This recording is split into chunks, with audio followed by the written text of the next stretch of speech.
Well, it started probably a little bit in elementary school at Ursuline. I remember my two longest and oldest friends, Gigi Llewellyn and Peggy Rapp, teased me even today that they had to perform in the plays that I would write. Of course, this is third grade, fourth grade. I remember writing one called Richard the Lionhearted. But what that tells me now is that I was always attracted to strong individuals. And that continued throughout my career. I worked with Dancie. I was the city manager for 11 years. I was assistant city manager for 7 years. And Dancie Ware and her husband, Jim, as well as George Mitchell, we would meet and discuss his projects twice a month. On Sunday nights, we would have dinner either at the Pelican Club or the Artillery Club. And almost all of the things that George Mitchell did, Dancie's fingerprints was all over it. She and I go back to really, in addition to having known her, the very early days of the Historical Foundation when Peter Brink was here in Galveston and the Strand was totally unrestored. And we volunteered on the GHF board and got heavily involved with Peter Brink and what was going on with historic preservation. Dancie's a great preservationist. And then Dancie eventually, as she acquired her business in Houston, got involved with the Mitchells, George and Cynthia Mitchell, who then got an interest in the Strand. And Dancie was by their side much of the time, encouraging and discussing, and you'd see them on the sidewalk together, and that's one of Dancie's big contributions to Galveston. She and Mr. Mitchell started in 1985 with Mardi Gras. That was just unbelievable. Oh, it was a wonderful Mardi Gras.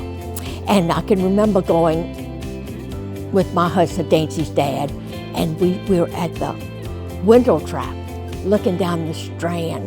Was just a sea of people. I was so fortunate to have worked so closely, as I've outlined, with George Mitchell, who was such a brilliant creator of the woodlands, for example, and of so many other independent ventures. And then George said to me, you really need to try to encourage Tillman Fertitta to pick up my mantle in Galveston and to do more civically. So I was charged with calling on Tillman Fertitta to see if he would pick up and help support the Mardi Gras in a big way.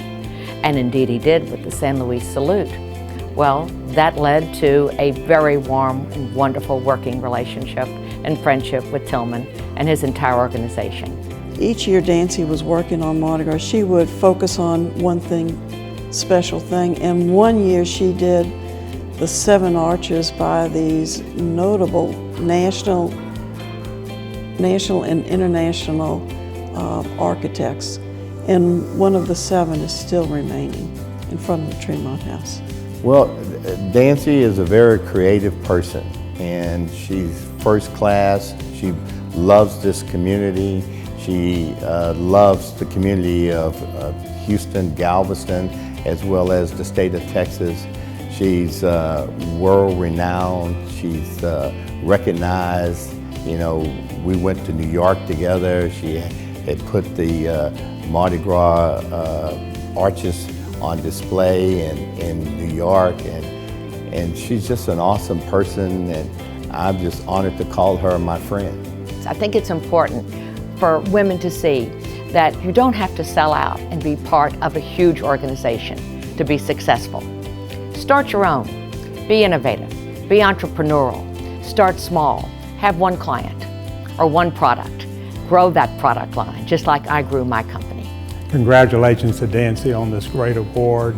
It's certainly well deserved. And Dancie, your legacy in Galveston will continue forever for the many things that you've done for Galveston during your career.